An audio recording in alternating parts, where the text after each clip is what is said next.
Hi, everyone. A reminder that we are now live streaming. I just wanted to remind everyone, if you're not a debater or a judge, to please make sure you are on mute and to please make sure your camera is off. We will not be letting in any more people into the room just for the security of the round and to make sure that the debater is not interrupted. And other than that, I will pass things on to Miha to begin the round. Thank you very much, Frankie, and welcome everybody at a grand final debate of online Vancouver World Schools Debating Championship 2020.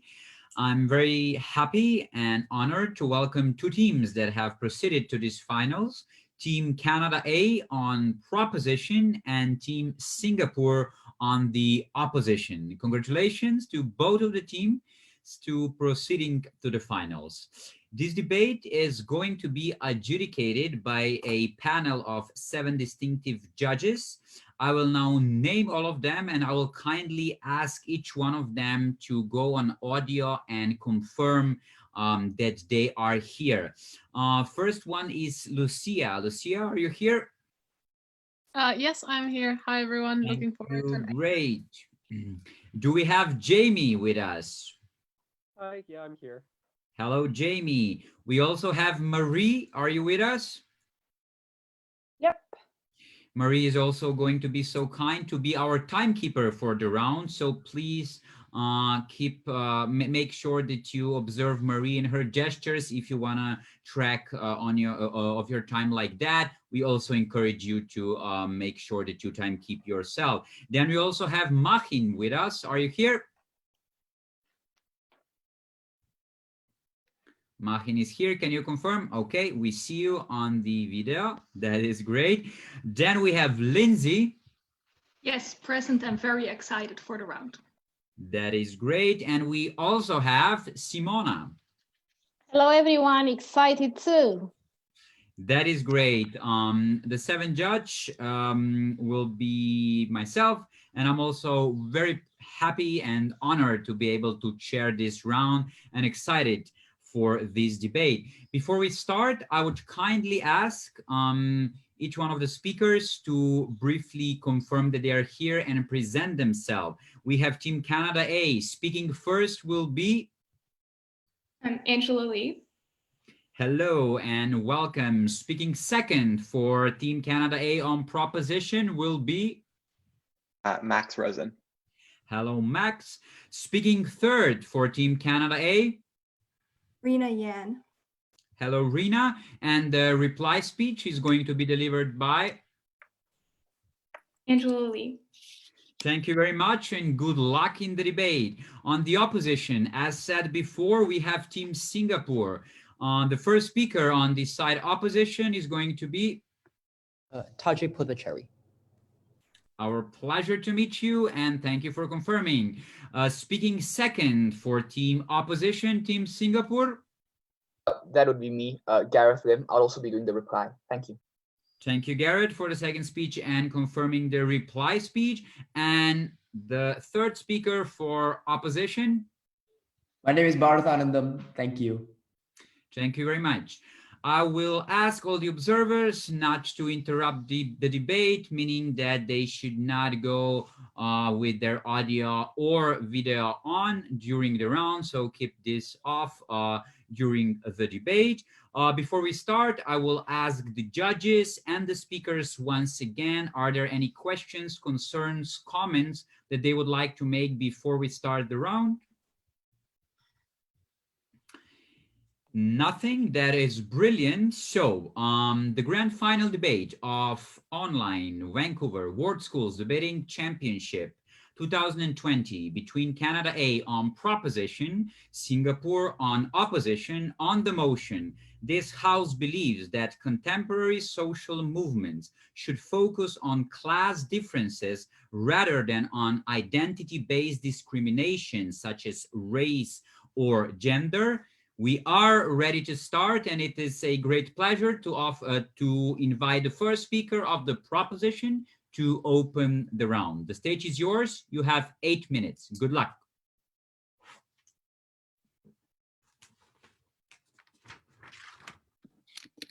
Can everyone hear me?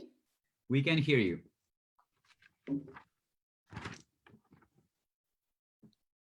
The current state of social justice advocacy is a brilliant playing field for the ruling class, if we would even say that they're participating at all. It's a brilliant strategy to divide the common disenfranchised mass with identity politics, to keep them busy fighting cultural wars in the trenches, while the elite peel back regulations and continue to consolidate power at the top. Because on side proposition, we believe united we stand and divided we fall, we're very proud to prepare this policy today. We're going to forward 3 constructive arguments in the proposition bench. First, why we get mass mobilization and structural economic change. Second, why we better address identity discrimination. And third, how this impacts the developing world and the global lens particularly. Before that, I'm just going to get into a model for this round and clarify what our stance is. So we envision what this world would look like is social justice movements pivot to focusing on economic problems and solutions. We envision that it's not going to obliterate the different kinds of movements, but rather create a closer integration of these social movements towards the same common goal of eradicating economic inequality. So we would be utilizing and weaponizing the same activist networks and infrastructure lines we had previously, just directed towards this new specific goal. So we think we can still have some sort of advocacy, like for example, the Black Lives Matter movement stressing that we need to address poverty because it disproportionately affects people of color. What we would fight for is minimum wage. Point of clarification? No. Okay, never mind then. So we would be fighting for things like minimum wage, so higher taxation on the ultra rich, regulation on corporations, banks, etc., that we think have been gone lax for far too long. With that being done and said, onto the first constructive argument then on why we get mass mobilization of individuals and structural change. So there's 4 reasons why the status quo is absolutely untenable. It is immensely divisive and it lacks the coordination and vigor we need to agitate for change.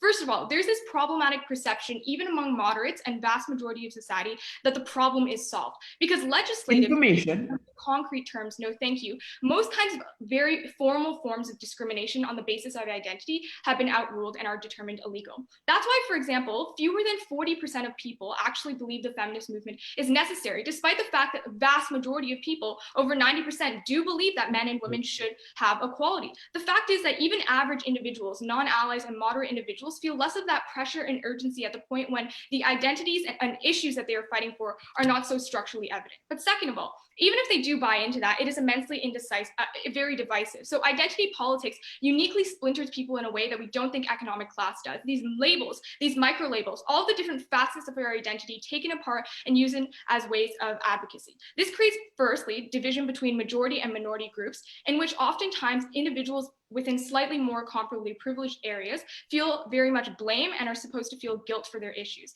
So that looks like, for example, low-income white individuals in the South of America not feeling privileged in any way whatsoever, given their state of being is quite disadvantaged for all the reasons of economic problems, but continually labeled as privileged by groups that point out their issues of gender. When they have a lot more common than we think and more in common than white farmers and white CEOs, the problem is that identity politics and the status quo divides them and creates labels of privilege between them. Second of all, it even creates tension between disadvantaged groups themselves. So within social justice and disadvantaged groups, the comparisons of comparable levels of privilege. Look at the fact that the LGBTQ movement often has tension with the Black Lives Matter movement, given that they often indicate themselves as having issues of internalized homophobia. But the fact that Asian minority groups often also have tension internally with African American groups as well, when they're all striving to achieve for the same goals, which is change for disadvantaged groups, they're hampered by the divisions in between when their identities splinter them. Third of all, it is perceived as an exclusionary space and not for them. For someone who does not identify with the label, this movement and going into this movement, supporting them being very actively involved, feels a bit intrusive and not as welcoming. Look at the fact that white or straight allies often feel as if they're labeled as not understanding the issue, that they're taking up space that other people should be able to advocate more, that they don't experience the same degree of oppression, so they should not be actively advocating on that. But even if they feel perfectly welcome, the issue is when you splinter along such specific issues of identity, if they do not identify with that label, they do not feel it is as relevant for their life. So that interest and that element of self-interest is dimmed on their side of the house. At best, what they get is some people vaguely identifying and supporting movements, but not the kind of invigorated, all hands in, I'm affected type of advocacy necessary to agitate for change. Finally, we think this also allows for the ruling class to capitalize on this rhetoric, no thank you, to divide. So while they're squabbling over identity politics, they can entrench power. So while white and low-income individuals are fighting people of color who are also low-income individuals, their common aim as the ruling class is very clear and easy to continue to advocate for. So low taxes, no regulation, all they do is continue to strengthen their hold on politics and lobby for interest while individuals are very divided. On our side of the house, we mobilize people better and far more people in more agitated ways for a couple of reasons. First of all, everyone is far more personally invested across a very great swath of individuals. So everyone, whether it is the low income individuals or even middle class or even upper middle class, everyone feels that over time, inequality has widened, that their pockets are being pinched, that their wallets are shrinking. It is very easy to identify that everyone has this common issue, and that is a personal stake for everybody. That means their advocacy is far stronger. Second of all, it's far easier to demonize a common enemy of the ultra rich. The ultra rich are clearly a bad problem and a very easy one to demonize. So look at the fact that nobody should be worth 3 billion times more than you, and it should not be the case that 1% owns 50% of the world's population's growth and economic growth at that. So I think it's very easy to point out structural inequality as a demon, especially given that a lot of the structures still exist in society and allow us to divide compared to subconscious biases, which are somehow more divisive and more easy to argue on. Finally, it cuts across all kinds of political divisions. So across a wide coalition of political groups, look at the fact that more Trump supporters were going towards Bernie Sanders at the point when he was stressing economic ties and the common interest for all, heightening taxes on the ultra elite, reinstating regulations. All of these things are beneficial for the vast majority of society, and it is far easier to coalesce on that line. The second argument then is going to address why, even if they care about identifying and fixing identity discrimination, why we do that better on our side of the house. First of all, I want to characterize the current state of advocacy for identity discrimination. We'd like to say that the problem in the status quo is that these social movements are expending immense amounts of effort and a very difficult uphill battle for very little gains. Because we think, given that most of the laws we've established have prohibited explicit illegal discrimination on the basis of identity, they're focusing on more visual aspects of discrimination, less concrete things like subconscious biases, which are very difficult to uproot. And that is often what disproportionately the media covers and sensationalizes, that it's a hot topic of taking down statues, of visual fixes like changing names like Lady Antebellum and names of streets. We think that winning this culture war is very hard, but even if they do, it is a band-aid solution on the structural problems that minorities and people of color, LGBTQ individuals, and disadvantaged people face on our side. So why do we better that on our side? First, we get more legislative change. You are unable to advance any sort of political change at the point when you're low income. Taking the time to vote is immense privilege that many people do not have, to take time off of their job, to go to town halls, to inform themselves about politics and stay engaged is essentially an economic class issue. It is also an issue when you're not a large enough tax base, when your representation is weighed less importantly than the corporations that continually to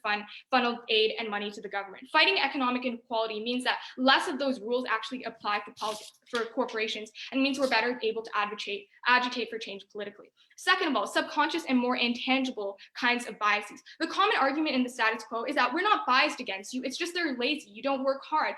The issues of social and identity politics are clouded with the economic problems over top. When you equalize economic opportunities more, it's easier to distinguish between those distinct subconscious biases. So when a Black man and a woman have the same kinds of education as a white man and qualifications, the fact that they're still not in leadership positions with economic privileges being the same, that indicates to us that there's some sort of structural issue and subconscious bias against their identity. So you create a control group at the point when you eliminate the variable of economic harm that we think we're better able to do on our side. So because we better address structural economic issues that we think are the root of all problems, but also identity problems, I'm very proud to propose.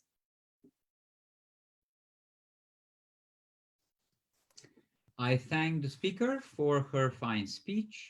And if everybody is ready, I would now kindly like to invite the first speaker from Team Singapore to open the case for side opposition. The stage is yours. You have 8 minutes. Can everyone hear me? Thank you.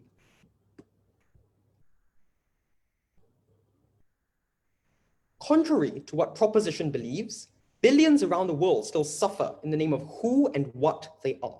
Women, half of the world's population, cannot walk safely on the streets at night.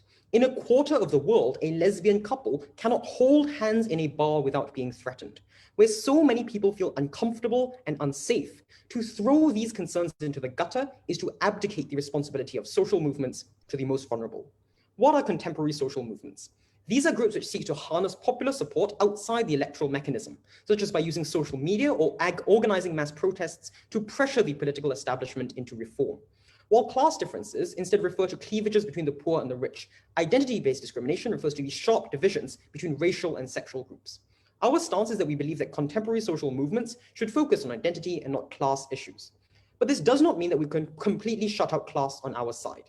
As I will show, the electoral process and other features already account for class issues, while social movements have a unique role in representing identity concerns. Let's take a look at the case of the proposition. The first thing they claim is that there is a perception that the problem is already solved. As I pointed out, this is a highly elitist mindset. It might be true in Canada, but not in the vast majority of the world, because people viscerally feel the effects of discrimination. They do not have the perception that the problem is solved.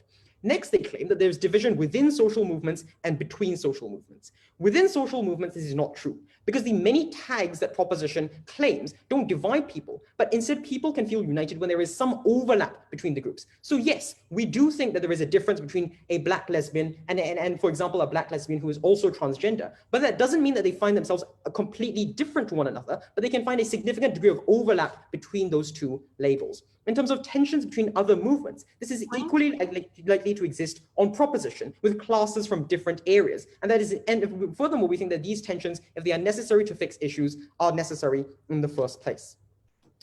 Furthermore, we would point out that many people are alienated from the social movement on proposition, at the point where this is a sudden turn towards a class-based social movement, whereas people join the social movement to begin with on issues of race and identity, which we'll expound on later on. Next proposition claims that there is solidarity in their world because people feel these class differences. Actually, we don't think this is true, and class consciousness is very weak in the status quo, as I will prove in my second argument. And then they say there is a wide political coalition towards solving issues of class. We agree with this, and we agree that class differences are an issue that both the right and the left tackle. And we say this is exactly why social movements are not needed to create a greater amount of political awareness, given that these issues, no thank you, will be solved by the electoral mechanism, as they themselves point out. The final argument we hear from proposition is that they also solve identity-based discrimination. The first thing they say is that there is a lack of success from social movements, but this is just not true. Changing a mindset around such issues has already shown a record of success, like the Me Too movement, which changed narratives around victims and their stories. And we agree that mindsets are what social movements target, and it's therefore why we'll prove in our first argument they are much better at targeting identity-based discrimination. With that, our side has three arguments. One, that social movements are more needed by identity than class groups. Two, that we attain more change via social movements. And my second speaker will prove that we support victims. First argument, social movements are far more needed in cases of identity-based discrimination. We agree with the proposition that both class and identity issues are important, but what we will prove is that social movements are uniquely better at solving identity-based issues. There are two reasons for this. Number one, we accept that both class and identity issues have gotten better over time. For example, an increased enfranchisement along both class and racial lines, no thank you. But there are crucially different reasons for this. When it comes to class differences, as proposition themselves say, this is largely due to conventional political power, voters voting on issues which are important to them. This is because the middle class also feels the issues of economic discrimination because they worry that they will fall into lower income brackets and therefore experience these kinds of problems. This means that the issues of class are far more likely to continue to be solved, even if social movements do not focus on them, because voters already understand the problems that they face, and therefore social movements are not necessary. Before I move on, I'll take this point of information. You rely on the political parties to actually change economic problems, but the problem is that they are captured by the economic elite and voters can't do anything about it. How do you address that on your side of the house? What we think is the backlash against such movements is far likely to be greater in the world of the proposition when these social movements advocate themselves as being directly against the interests of the rich rather than being willing to cooperate on some middle ground issues. I'll get to that later in my argument. So this first argument proves that class issues continue to be solved, not overnight, but in the long term based on the trends that we have seen. Second point in this argument is that class and identity issues are different by nature, and I think proposition agrees with this. Whereas class issues are mostly about policy and implementation, for example, redistribution and economic opportunities, identity-based issues speak to much deeper issues of mindsets and the kind of subconscious biases that people have. Why are social movements uniquely better at targeting mindsets? Number one, it's because they have a wide degree of popular support, which means they can reach a much wider range of people who are needed to change their mindsets in the first place. Whereas when it comes to political measures, targeting a smaller group of politicians is far more effective. Secondly, social movements challenge the views that people have. For example, challenging their own stereotypes and discriminatory practices. This is also where we deal with Proposition's argument on allies, where we think that these kinds of challenges to their own privilege are absolutely necessary. We've given you the track record of success at the top of the speech, like the Me Too movement, no thank you, which successfully challenged such social concerns. This argument therefore proves that social movements, for these two reasons, are much better at targeting identity-based discrimination. So even if we accept that both concerns are important, we ought to prioritize identity-based discrimination. Second argument, on empowering social movements. There are two ways that social movements are far more effective in our world. Number one, on minimizing backlash. There is a high degree of backlash against class-based social movements because obviously they directly advocate against the interests of the rich because they challenge their interest in terms of things like economic power. Look at how oil interests, for example, have mobilized against these kinds of social movements and actively tried to infiltrate them. Notably, this is unique to social movements, not change in general, because social movements uniquely advocate for immediate change and a kind of very kind of confrontational narrative that these groups are unwilling to accept. In contrast, on our world, when we first work on issues that we can find common ground on, the backlash is likely to be far smaller. In contrast, the wealthy are far more willing to support identity-based movements. Look, for example, at Apple's Equal Justice Initiative, where they put a significant amount of resources towards fixing issues of societal discrimination and racism. Donations and companies coming in line with Pride, for example, is another issue where companies and rich individuals have been willing to support identity-based movements. Moreover, the backlash against identity-based movements is far less for this reason. Second mechanism on empowering social movements is increasing direct support for them. Our contention is that people join social movements based on identity. They identify with the kinds of issues that these social movements speak towards. The problem is that class consciousness is incredibly weak in the status quo. We are no longer in the heady days where people were willing to overthrow the establishment. But now, for example, a coal miner in West Virginia feels very little connection with a wage slave in Bangladesh, for example, and therefore forcing them into the same social movement on proposition means that both of them are unlikely to join in the first place, given that they do not identify with one another. This directly clashes with Proposition's argument that they feel solidarity with one another. In contrast, identity-based identification is far stronger because these people feel the specific problems that apply to their race, their gender, or their specific group. This also means we get a broader base of support on our side where more people are willing to join these movements.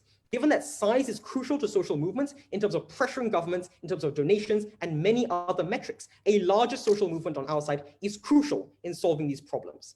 Opposition believes that by focusing on identity-based issues, we give a voice to the voiceless. We're very proud to oppose.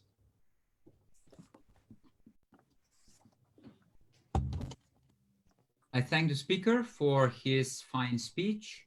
And if everybody is ready, I would now like to invite the second speaker to continue the debate for Team Canada A from Proposition. The stage is yours. You have 8 minutes. Can everyone hear? We can.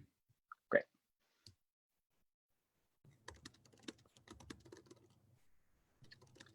Team Singapore insists that the vague electoral mechanism is capable of solving for class, but they simultaneously insist that class consciousness is dead on a political level. And we see this when there was large-scale preferences in the United States for a rise in class consciousness, when Bernie Sanders was able to rally voters from right and left around a common message of economic empowerment. And he lost out because the massive support of the economic elite, of donations, of lobbying, of companies, were all in the favor of the Democratic establishment. It is not the case that class consciousness does not exist, but it is the case that right now, class-based discrimination has no way in which the preferences of the working class can be expressed on a political and social level. The support for Sanders existed. The support for redistribution exists in the vast majority of the world, but there is no way in which voters and individuals can express those preferences. We give people an outlet because united we stand and divided we fall on opposition. 2 questions. First, on the capacity to rally individuals. Second, on the need for change and which side achieves relatively more of the other side's benefits, which I'll engage with because this is a significant frame in the debate. Third, I'll talk about why class-based advocacy has more of a global focus and avoids the hyper-regionalism of identity-based politics and social justice. First, on the capacity to stay. And I already noted that there was a large tension in the opposition case on this, or sorry, the capacity to rally, because simultaneously they insist that class consciousness is likely to be dead, but simultaneously that the electoral mechanism is able to handle it. Again, class consciousness exists, but it can be harnessed in our world for a couple of reasons. The first is the relative difficulty of doing what opposition wants. Their insistence is that really the change on identity is about shifting people's mindsets, about making them believe fundamentally different things about people who look different from them. No, thank you. And that at the same time, it is entirely political change that we seek when we seek to change class barriers like the minimum wage. Both of these objectives require a mindset change. You require a mindset change to understand that people who are wealthier than you do not have that money because they deserve it, but rather because they've exploited you and exploited you via the capitalist system. You must change your mindset in order to understand that it is not poor individuals' faults that they are suffering, but rather the fault of the system. And the final observation I want to make is that this frame from opposition was very unresponsive to what we pushed in the model. That a significant amount of minorities are oppressed on multiple axes, but the largest form of oppression that affects a person most in their daily lives is class. It's about their money and ability to take time off work to protest or rally. It's about the way in which they identify with the economic system and how much capital they have, how much politicians care about them because of their size in the tax base. And this meant a couple of different things. The first observation that it meant was generally that minorities will be significantly empowered in our world and be able in the long run, after contemporary social movements advocate, to change the kind of identity-based issues that opposition wants. But insofar as class keeps the disempowered minorities down and locks them out of political and economic power, they will have no fundamental economic platform with which to argue for their identity-based issues. So it was not enough, no thank you, for the advocacy that opposition would be able to get to put a few more women on corporate boards and to take down some statues, because the fundamental platform of minorities who are oppressed both for their race and their gender, but also for their economic circumstances, will remain down insofar as those people cannot donate to political parties and have very little political power. What that meant is that identity-based advocacy was always going to trend towards identity-based advocacy for the most privileged individuals on their side, because those who suffer due to their class and identity are very frequently locked out of movements when they're unable to protest and have no way to access. Mindsets may change, but mindsets will only change at the top. And the dual association of class and race that, for instance, keeps African American people divided from white individuals in America because they live, no thank you, in inner cities is likely to still be a harm. And I'll note the benefit here. Opposition banks their case on changing mindsets. Our side of the house raises the minimum wage and accesses economic empowerment for the underclass that capitalism has created. When more minorities who are economically oppressed then move into middle-class neighborhoods next to white and privileged individuals, the benefit of mindset change shifts on their side due to increased social contact. Keeping minorities isolated is a product of economic differences, of the legacy of slavery in the United States, of the legacy of disempowerment for women in the economy. Raising those people up economically, and I'll note these are the first people who get raised up, provides that benefit. I'll take the point.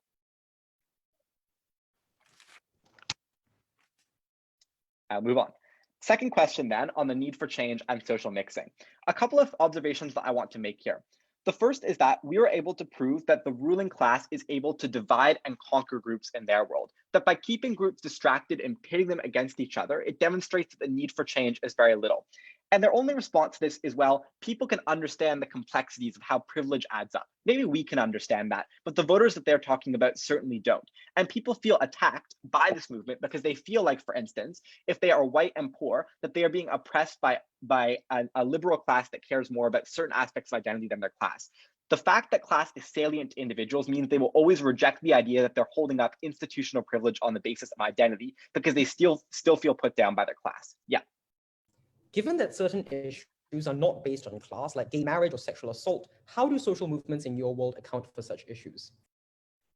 So obviously the oppression that people face based on their identity is higher or lower depending on where you are in class. And that is that it's very difficult to access your legal rights, for instance, your legal right to sue for employer discrimination if you don't have the money to hire a lawyer. So opposition can get all the benefits they want. They can create workplace discrimination laws that keep you from being oppressed for your race or for your gender. But if you don't even know where to go to hire a lawyer, let alone don't have the money to afford them, that system won't protect you. We concede that social movements will be able to do slightly less to deal with heinous issues like sexual assault in our world. But that's a trade-off we're willing to take in the short run to deal with those problems in the long run. I'll also note the issues that affect women, like sexual assault, have been proven to affect low-income women the most, and generally, by economically empowering those individuals, we'll probably get them more support. Ultimately, what we are able to prove is that people can finally express the class consciousness that exists, that we can remind people that they are more united at the bottom than they are at the top, and we can remind people that structural change to the economy is necessary if we ever want minorities to be empowered. On the third argument on a global focus, a couple of things I want to note then about how identity issues function. The first is that they're hyperlocal, because identity issues are always dependent on the particular social and historical context that exists in a particular state. So for instance, the relationship between white people and African Americans in the United States is very different than identity issues of gay people being oppressed in Uganda. Point of information. And what that means, no thanks, is that the meaning and mechanism by which groups are able to rally for identity is always going to be divided around the world, and that it is going to be impossible to call out the kind of global class differences that are arguably more important. So for instance, the fact that the developed world creates a lower class underclass of the developing world through exploiting people from multinational companies. We are not saying that the white coal farmer is going to be able to relate to the wage slave in parts of the developing world, but we don't have to prove that. All we have to prove is that movements are marginally more able to connect with each other. That if you feel a sense of class consciousness, you also relate more to the underclass in a different world. And furthermore, that class exists across nationalities, and it divides us more than our identities do. Insofar as the ruling class is able to get away with making people believe that they are more different on nationality, on race, on gender, they're going to be able to hide the biggest lie of all, that really what divides us is class. It keeps us out of political activism. And the global neoliberal order that will only continue as inequality increases in their world, as the differences between countries and the way in which the developed world oppresses the developing increases, are always going to hurt those at the bottom the most. Ultimately, it was because we were united on their side, but divided into groups that could never fight for true justice in theirs, that we were proud to propose.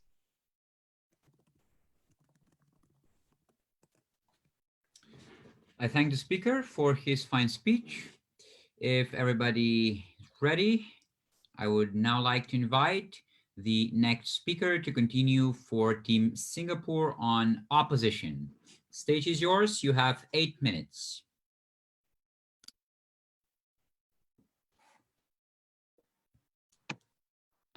Can everyone hear me if I speak like this?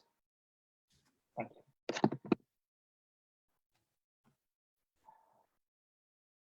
I want to discuss 3 things. First, what are the overlapping concerns between economic movements and identity?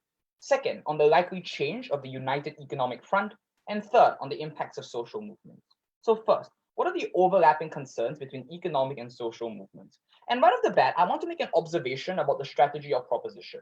Their strategy is to say that we can actually look at social identity issues through the lens of economic problems. I'd like to point out that this is a response that cuts both ways. At the point in which we can say that we can look at economic issues through the lens of, for example, how women are unable to structurally, for example, pay for maternity leave, that's a non-response in the vast majority of cases. So this argument is just going to be like a snake that eats itself. It's not really going anywhere. So let's ask ourselves a more substantive question. Where then are the exclusionary far ends of each movement? I would argue that a large proportion of the things that proposition exclude are social issues that have very little to do with economic standing. What are these? For example, your ability to marry the person that you love freely of whether or not their gender is something that has very little to do with your economic standing. Your ability as a transgender woman to use your desired bathroom has very little to do with economic standing. Your ability as a sexual assault survivor to feel hurt by your community has very little to do with your economic standing. I don't think proposition can claim to swallow all of our benefits. They have to acknowledge that social movements will leave these individuals in the dust in the same way that we are going to have to acknowledge that, yes, the white coal miner in West Virginia is not going to be as recognized in social movements. The reason why this argumentation is important is because it cuts out a lot of the things that propositions say that they can swallow our benefits. And it's also important because first proposition's argument about control groups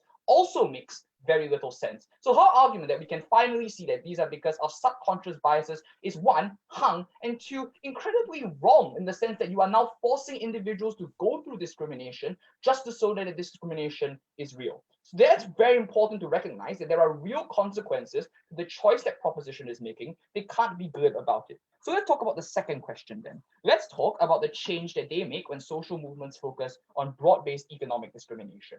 The first thing I like to point out about their case is that there is an underlying aspirationalism that is just unfounded. They seem to want to destroy the entire capitalistic structure. That's what they talk about when they want to talk about the working class rise up. I have a number of reasons as to why this is just impossible.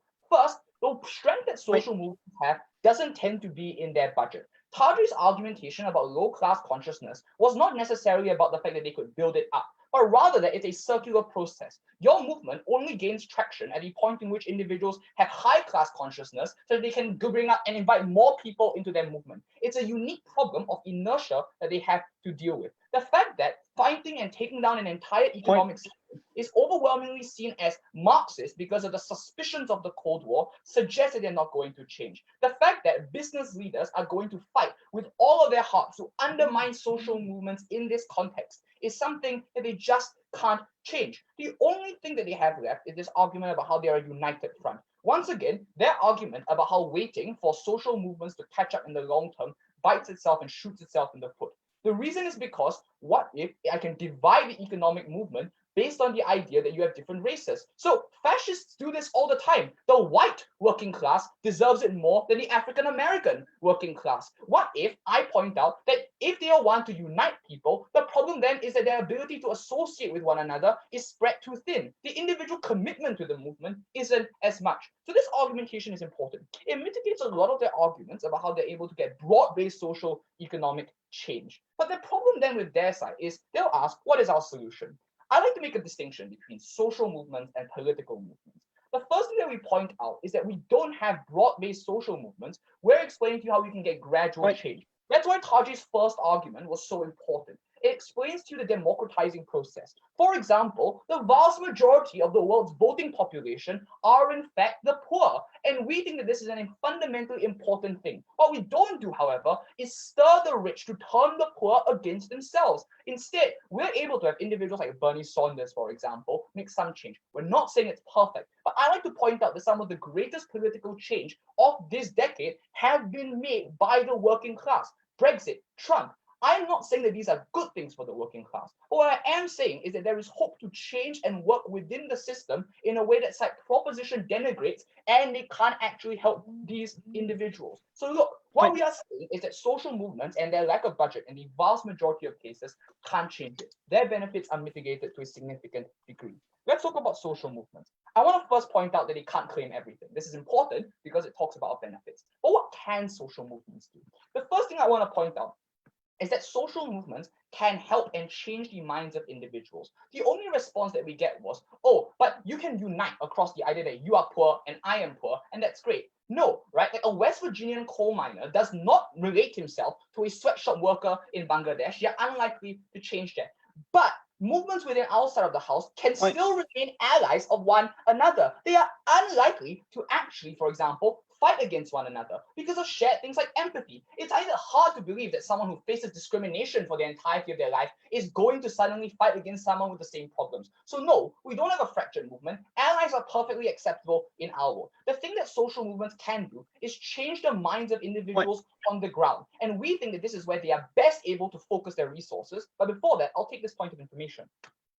The example of Trump and Brexit are not about class at all. They're about identity-based fascists who pretended to care about the working class. Presumably, if the analysis is the wrong people can co-opt the narrative, that is even more so inside opposition. So the point here is that is likely to be the case on your side when you don't deal with the social issues that divide people. Moving on, I'm not going to talk to you about my team's third and final argument about getting greater support for victims. The thesis of this argument is that the problem with many of our issues is they create victims who are alienated from society. And there is no way that side proposition can deal with these individuals. What are these victims? I'm talking about individuals who women, for example, face sexual assault, minorities who are beaten in the street. Let's ask ourselves a very basic question. What do these victims need? Look, I don't intend on pretending as a rather privileged individual what a victim wants. But I'm quite sure what they don't want is a check in the mail. And I'm quite sure what a sexual assault victim assaulted by her boss doesn't want is a promotion. What she needs is a community that tells her that she is valid, that she should not be alienated from society. The reason why this argument then is important is because what happens is that these are non-economic reasons. And this means that there is an entire class of individuals that side proposition fundamentally alienates from social movements. There is an entire class of individuals in the world of the proposition, victims, who don't feel comfortable in their own skin. They don't feel accepted by society. Instead, side proposition insists on talking about minimum wages and increased tax rates. It doesn't give any solace. What we do with movements like the Me Too movement is give these women, which is a great proportion of the people that currently exist on this planet, the idea that they can feel safe in a community, that they aren't attacked on the basis of their gender. That is one of the many things that social movements can do, regardless of their economic capacity. Why is this argument important? This is because it's a new and independent reason why you ought to give side opposition the debate. The reason of victims who don't get solace from economic growth. Ladies and gentlemen, we are at the crossroads of what we ought to do with social movements. What we do now echoes an eternity. Side opposition chooses to give a voice for the voiceless, immensely proud to oppose.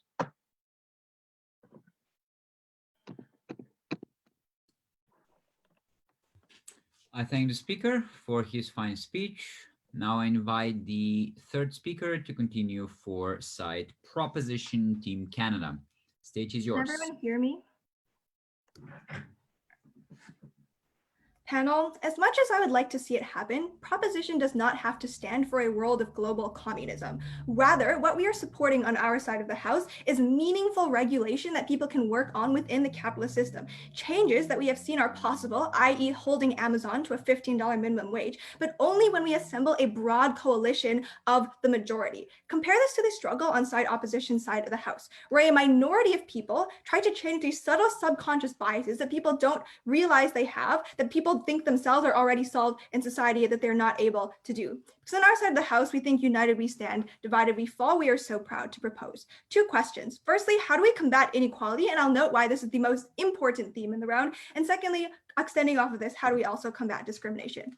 Firstly, let's talk about this squabble about does inequality already get addressed in the status quo? Clearly, because side opposition drops it in their second speech, they can see this. Inequality has been steadily increasing in developing countries in the last 30 years. Even though, yes, there is a large block of lower class and middle class workers, they've been purged from voter rolls. Their unions have been busted. They don't have the electoral block compared to the rich upper class, which clearly means we need to unite this divided majority to actually work in their own favor. But secondly, we would say is that social movements, they want to frame to you that social movements are only good for changing perception. 2 things under this. 1, if their side of the house is able to get people to change ingrained subconscious biases that have been there for hundreds of years about race and gender, presumably we can use those exact same mechanisms to get more class consciousness. But secondly, it is incredibly disingenuous for them to frame that social movements are only good at getting people's minds to change. Because clearly social movements, big things are things like organizing bus drives to get people to the polls, because clearly they've been able to get things like that equal legislation that we talk about, things like campaigning, things like lobbying, things like going to town halls. Obviously, social justice movements are able to do that. We think that being able to unite the majority and using the infrastructure of social justice is the easiest way to actually combat the economic inequality we talk about. If they are able to do it, obviously, so can we. But why is this change exclusive to our side, and why is it the most important thing in the round? 1, we told you was never addressed, that many people in the most privileged countries feel that social justice problems are already solved and won't move to lift a finger. But 2, that people feel attacked and blamed by movements and recognize this is the majority of people. So white people, men, for example, when they get told that you are the reason that this has happened and that you may be unwelcome. But thirdly, and most importantly, even if people feel that they can be allies and that they can join in the movement, they don't feel personally implicated. And that is the big change on their side of the house. On our side of the house, what we tell people is that the problems we all face are problems that address you directly. The fact that your rent is increasing, the fact that your wage has not increased over time, that you struggle to pay your bills every month. This is a shared struggle that people are able to identify with. We told you from first that was never addressed when they tell you that our side is going to be so divided that it's actually far easier to present a common evil. On their side of the house, who are they going to demonize? All white people? That is clearly not going to work since they're the majority in society. We have one clear evil, Jeff Bezos, that we are able to put at the top and unite everyone who personally feel like their own lives are at stake, who is the extra push that they're going to need to actually go to the polls, actually call their representative, actually do something, and the largest problem most people face on their side. But secondly, we would say this doesn't drive people away from social movements. Why is this? Because Max explains to you how class is the single largest thing holding people back. For example, your economic opportunities in life, the social connections you're able to make, and the fact that most minorities are also oppressed by class means that we are likely to get people getting this umbrella. I'll touch on more of this in a second. But the important thing to note here is that we are able to get far more people on our side of the house because we are engaging the majority of people, whether they are white, whether they are men, into a common problem that most people can get around versus a minority on their side of the house. But I'm going to note something very important here. I'll take you after this theme. Why are we only able to get a coalition of the working class on our side of the house? And why does identity politics actively destruct this? Because what things like Brexit and Trump have been able to do, as they have so accurately pointed out, is masquerade themselves as champions of the working class while really being about identity politics, because they use other labels and other people as a reason to say, if they get uplifted, you're the one whose job is going to get taken. If we let in the immigrants, if we give gays rights, it's your family that's going to get destroyed. On our side of the house, we are actually able to get around this massive political tool that the elite is able to use. When we say we don't care about the labels between us first and foremost, we care about our class, the thing that we all share. So we think that the Virginia coal miner and the sweatshop worker actually have a lot in common, to the point that at the end of the month, 30% of their paycheck is taken by their landlord. So we think we get rid of a massive tool of the elite to divide us with identity politics and along identity lines that mean a coalition of working class people is only possible on our side of the house. Why is this the most important theme of this debate, and why do we win under this? One, because they have clearly conceded from their first that class is an important issue that we have to tackle to uplift minorities. If we are only able to do that when we get rid of the hijacking of identity politics and unite people, we clearly win under that metric. But secondly, the amount of people you're able to benefit if you uplift people, for example, with higher minimum wage, for example, with reasonable taxes, that means your social services are a little bit easier to access. We are benefiting a lot more people in society, and to the point that we think social movements should focus on uplifting the most, and that is a metric we care about in this debate, we have already won. I'll take a POI now.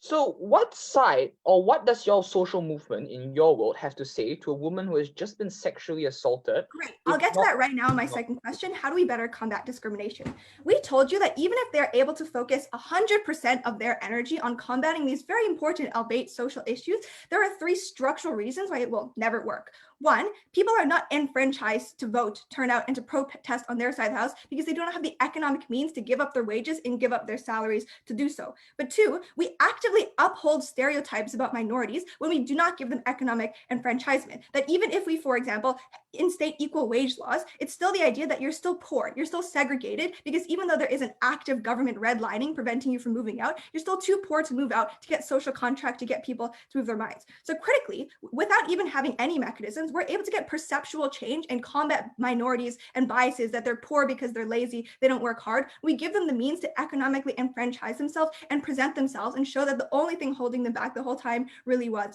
their race. That is the implication of that argument that was never engaged with. But lastly, and the reason we say on their side of the house, their movement is massively handicapped and ineffective is because the media and elites are always able to use useless symbolism as reasons to divide people. So one, for example, is focusing they talk about how it's important for corporations, for example, to support this movement, but that is actively disingenuous. One, because corporations only support movements to the point that it's profitable. So clearly, social justice movements have already done the work to make it societally acceptable by that point. But 2, these movements and these media attention and these elites, what they focus on, are the least important in society. So for example, affirmative action, which really only helps the most wealthy minorities at the end of the day who are still able to get into university, or focus on the least important issues like statues and on box braids, or how movements fight each other because they don't agree with each other. So we're able to get far more division within social justice movements and focus on far less important issues that are still prominent on their side of the house where there's an elite class. What are the implications of our case that we can advance legislation persuasively? Few things. One, these kind of things they talk about, having support groups or people to reach out to you and comfort you when you have struggles, are things that don't cost a lot of money. We are still able to have a little bit of focus on non-class issues. Obviously, these are things people do for free. These structures are going to exist on either side of the house. But secondly, we can actually vote to change in the long term when people have political enfranchisement, things like having gay marriage, etc. But 2, when the majority of society doesn't feel threatened, the message isn't that if Black people get enfranchisement, it's your money they're taking. When we unite people behind that message, it's a lot easier to get the majority of people voting for our causes. But lastly and finally, you cannot access the tools that they want to give you unless you have money. You cannot prevent Me Too unless you have strong unions that are going to kick out sexual harassers. You can't access equal wage legislation unless you have a lawyer to sue your employer. But at the end of the day, what you should recognize is that class elitism is baked into the very fabric of our society. To change anything, we must change it to propose. I thank the speaker for this fine speech. Now I invite the last constructive speaker in this debate, the third speaker of the opposition from Singapore. The stage is yours. You have 8 minutes. Hi, can everyone hear me? Great, thank you.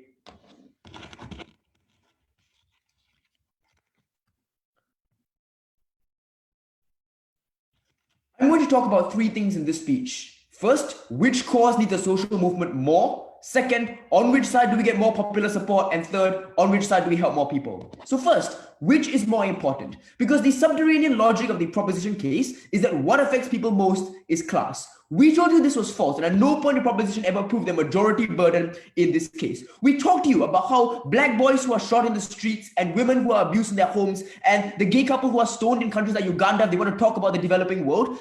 Honestly, the system of private property that oppresses them is not the priority of their minds. Gareth explains to you that a lot of these discrimination has nothing to do with class, that rich and poor alike are harmed by these identity discriminations. No response to this in third speaker. The next thing they say is that economic empowerment will solve everything. I don't think that's true. I'm sorry, I'm from Singapore, and I don't like to brag, but we have one of the highest per capita incomes in the world. But yet, sex between men and gay marriage is illegal in my country. And we have movements like Wear White for Family, which encourage parents to kick their gay children out of the house. So when they say that increased education and increased liberalization leads to a decrease in identity discrimination, forgive me if I don't believe them. They didn't talk about some specific examples. I don't think these work at all. Hiring an expensive lawyer doesn't matter when the jury is stacked with men who are conditioned not to believe anything a woman says about abuse. You know why black people don't move into white neighborhoods even when they have the money? Because they are afraid that when their teenage son kicks the ball into the neighbor's yard, he's going to get the cops called on him. I think that even when you have money, when you don't remove these subconscious biases, they can't claim that identity politics is going. In fact, no, thank you. We give you a competing claim right from Op 1 that actually it is identity discrimination that's the underlying cause. We talked to you about the gender wage gap. We talked to you about discriminatory hiring practices. And note, there's been a suspicious lack of direct response to all of this logic. So if they want to claim that who wins this debate is who can prove that one cause affects the other, I would suggest we've given to you logic as to why identity discrimination is likely to further class differences. But you know what? Even if they're equally important, we gave you two structural reasons as to why uniquely for social movements, identity discrimination is more important. First, we told you that social movements aren't necessary for class differences. We gave you three reasons. The first thing we said that it's a major voting issue for the middle class. We told you it wasn't true that they don't vote. Look at Brexit, look at the Midwest. They try to discredit the example of Trump. They say it was about identity politics. No, his support was majority from the working class. 60% of the US GDP voted for Hillary Clinton. This was a movement based on the class differences and trying to solve them. We don't think Trump was about identity politics. But even if it was, we think they get more Trump and more Brexit on their side, where they actively focus their social movement on class differences. When they say a politician who's racist and sexist is okay if he's able to solve class differences, if they want to get less Trump, I would suggest their side is far worse. But moreover, this was only one of the reasons we gave you. We talked to you about how it's a bipartisan voting issue. We talked to you about the democratization of technological growth. All analysis that we gave you in Op 1, and we're still waiting for a response. I think it's a little late in reply, speaker. We gave you a track record of success about how this has been improving, and we told you Bernie Sanders was an example for us in the second speech. They didn't come back to it in third. Then they asked, what about the developing world? Actually, we think this is improving. Like, since the end of World War II, we've seen less extractive institutions after the fall of colonialism. We think that it is working in the developing world. But moreover, I don't think this is very strategic, given the developing world is not exactly a winning ground for them. First, I want to note that the majority of contemporary social movements don't occur in the developing world. Second, social movements on class differences have been shown to be massively unsuccessful in the developing world as compared to those on racial discrimination. So this really isn't a winning ground for them. The second reason we give you is that social movements are more needed to fix the solution to the problem. They say that both sides require a mindset change. Maybe this is true, but the outcome is very different. Just listen to their logic. What they want is minimum wage laws. They want laws that ensure redistribution. Gareth explains to you the distinction of, thank you, between political and social change. We explained to you that uniquely a social movement is better to gain social mindsets. They say that you can have bus drives and town halls to make people vote. Yeah, that can occur on both sides. So this presumably rebuts their voter suppression logic. Our argument is that when you're only able to cure subconscious biases on one side, and that side is more important to discrimination based on race and sex.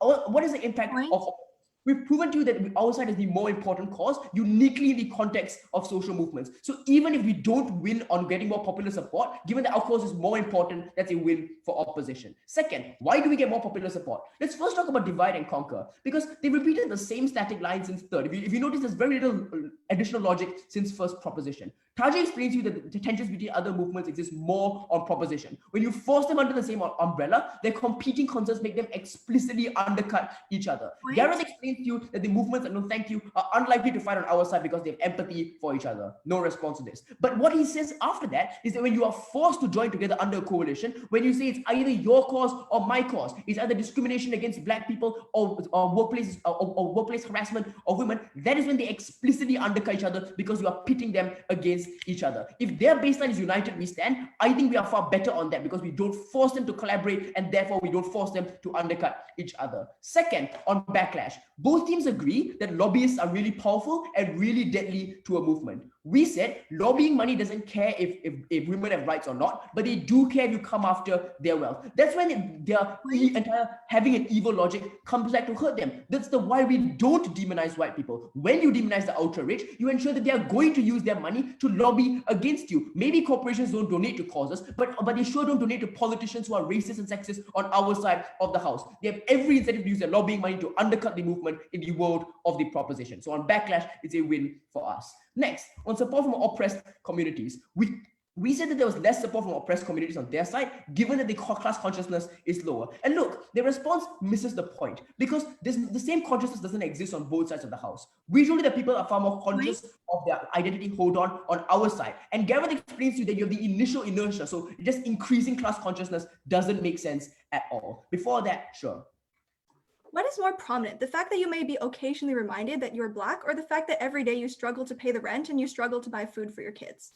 Yeah, I'm sorry. Occasionally reminded that you're Black means your son was shot in the streets. It means you can't get a job to pay that rent. It means that people cross the road when you look at you every single day. I'm honestly baffled by the strategy of team proposition that are trying to diminish racism. For instance, they're trying to diminish racism. I don't think this is very strategic on their side of the house. But finally, we gave you an argument on middle ground support. Taji explains to you that you get less middle ground support as conservatives can capitalize on the inherent suspicion of socialism. No response to this argument, even though we gave it to you at the top of this debate. I think it's literally in reply for them to respond to an entire piece of analysis that we gave you. So finally, on which side do we help more people? I want to talk about Garrett's substantive because the strange response from their third speaker was, we'll just swallow it anyways. They say people do the same, do it for free, they do it on both sides. That's not true. I think social movements do a lot of things that require money, especially to help victims, like their example of hiring lawyers, for example. But this also misses the point. Garrett's example was that you need a groundswell of support for these victims. At the point at which this groundswell of support is only focused on class differences and not on the discrimination that these victims face, that is when you lose the support networks of victims, whether it's free or not. Finally, do we benefit the most people? Because that third speaker says we benefit the most people since most people are poor. That's not true, because Taji explains to you that we can fight for a greater range of injustices. Maybe in some countries, the worst injustice that a woman can face is not being paid enough. But that's not the case in all countries. Look at like domestic abuse in India, for example. Look at prevention of gay marriage across the world. We think that there are many different causes that on our side we get access to. When you lump them all under one umbrella coalition, that is when you lose access to all of these, fighting against all of these injustices. They help less people on their side. The case of the opposition has been clear. Not only is identity discrimination more important, they are more important in the case uniquely of social movements. We are likely to get more change on our side. That's why in the world of the opposition, we give a voice to the voiceless. We're very proud to oppose.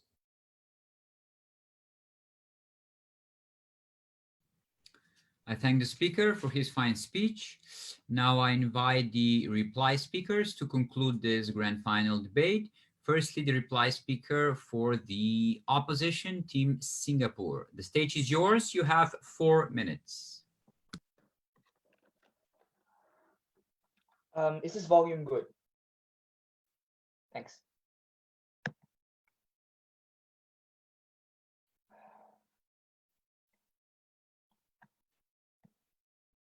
This debate is about justice, but it's not just about justice as a concept.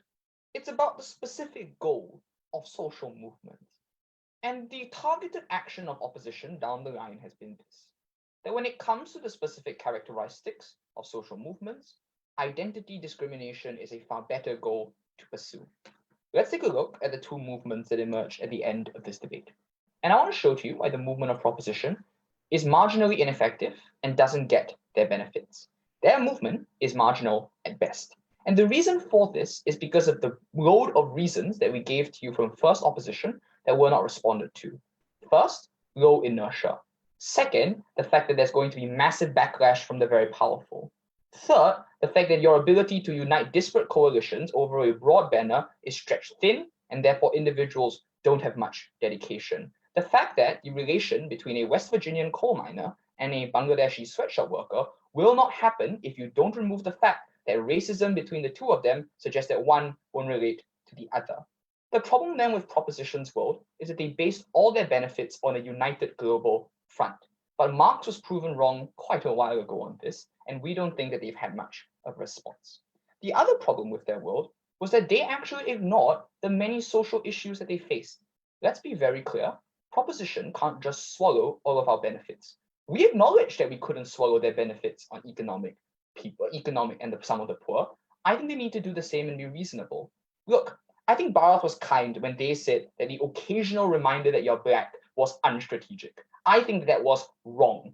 I think that in the vast majority of cases, they cannot claim that they can help black individuals who don't get jobs because of their race. They cannot claim that they give comfort to sexual assault victims by granting her a promotion. This is a core reason as to the individuals that their movement leaves behind. And they haven't been able to account for this after 3 speakers. Proposition reply needs a response. I think it's a bit late for them. But also, the world of the propositions movement has a divided movement because it's stretched too thin.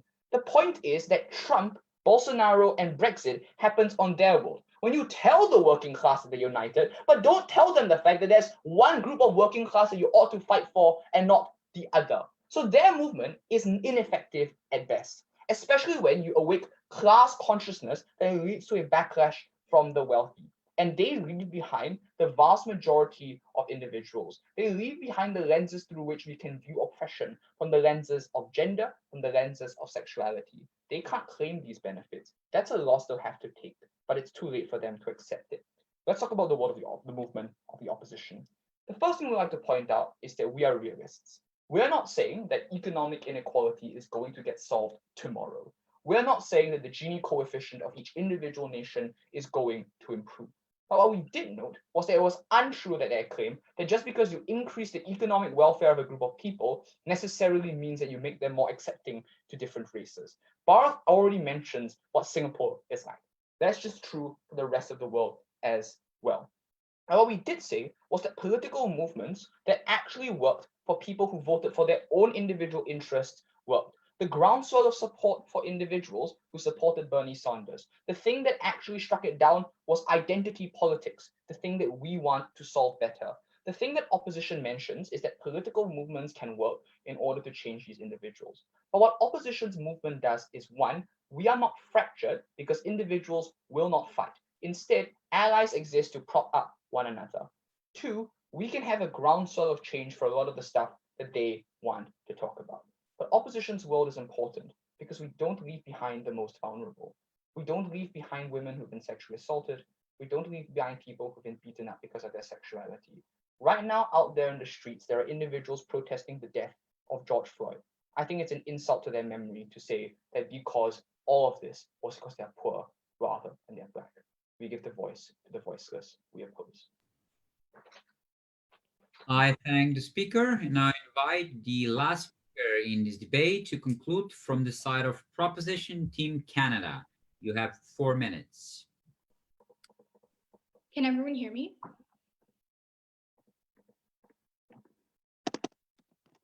In this debate, side opposition wanted too much. They continually tried to mitigate the severity and the urgency of the class problem by pointing out that the political system was relatively sufficient in addressing it, that we could get bipartisan votes and get bills passed. But at every other turn, they tried to refute the efficacy of our claims by saying that at every other turn, and in their second argument, the economic elite would always try to block it, that there would be immense backlash. It is clear that strawmanning our arguments and calling us communists does not cover up the fact that we need structural change. Livable wages and basic opportunities are needed. United we stand, divided we fall. I'm very proud to propose 2 claims then in this debate. First of all, I want to talk about the wider support and our chance of success, so who gets more support, and second of all, which is a prerequisite, recognizing that if there is an extent of a trade-off in this debate, which issue we would prioritize. So first on which one has a greater chance of success as in wider support.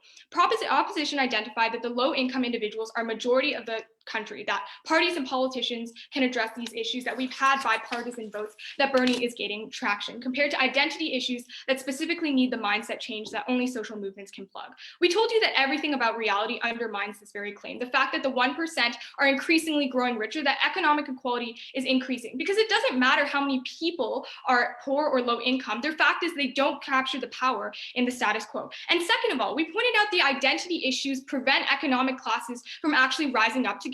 Point to the fact that even individuals voting for Trump on the basis of cultural and identity problems ignore the issues of economics, which would far unify them. So instead of having parties that supports economic change for low-income groups and one that doesn't, it becomes a party of culture and identity politics that stratifies people and prevents the collectivization that they wanted on their side for mass political change. We told you that you cannot stratify the political realm and the social realm, in that social movements are necessary to put that pressure on the political system for change. And even side opposition recognize this as well, when their entire second argument talks to you about why the elite are always going to resist this kind of economic change, why there's always going to be backlash. In contrast, we think that's the very reason for why social movements need to focus on class issues, because they identify themselves that social change does not pose as much of a threat to politicians. That's why in most of the world with democracies, formal equality for women and POC are instituted, but for economic issues, they are not. This is the reason why we needed social movements to dedicate their change to economic class, because otherwise the political system will never organically reach that change on their own, compared to social issues, which they identify themselves are not necessarily a reason that elite will block on their world. We talked about why we better resolve it, an urgent need on our side of the house, why we had 4 reasons why social movements had no efficacy in the status quo. They choose not to engage with this claim. They chose not to engage with the fact that only people of that identity choose to continue advocating for that movement, that allies are few and far in between, and if they are there, they're only vaguely associated. Compared to our side,